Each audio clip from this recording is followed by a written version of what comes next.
There are various forms of geoengineering. Some geoengineering could be related to ionospheric heating, weather modification. Specifically, stratospheric aerosol geoengineering is the idea of putting a protective layer over the Earth, reflecting sunlight back into space.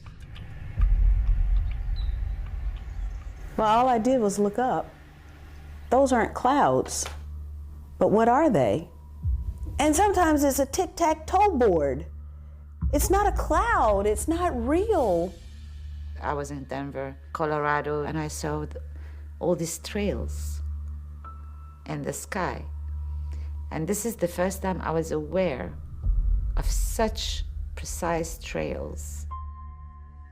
I recently had a visitor come from London, and he said, "What's that crap in your sky above the clouds?"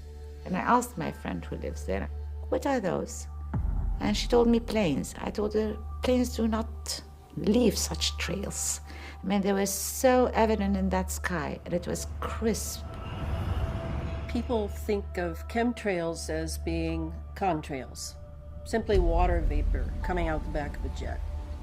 But that's just not true. Chemtrails do not dissipate. They stay in our sky. A lot of X's in the sky, a lot of parallels, all kinds of cross-hatching. We've had a reduction in sunshine hours. We've had a massive increase in cloud cover. We've seen our skies are no longer really blue. They're like a particulate blue-grey. And ultimately what we end up with is extremes of weather. It's like always using the future tense in the press about geoengineering. Well, we're thinking of having geoengineering. Perhaps we're going to have to use geoengineering because of the global warming, because of this, because of that. It has already begun.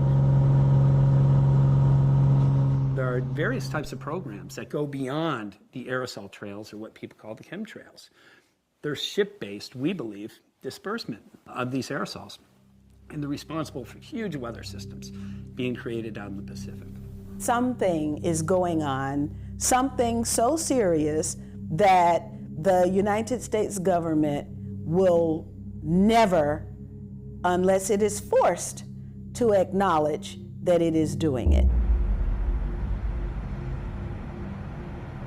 Different particles have different effects, but the ones that people have talked about, if you inject them into clouds over the ocean, they would make the clouds brighter and also reflect more sunlight.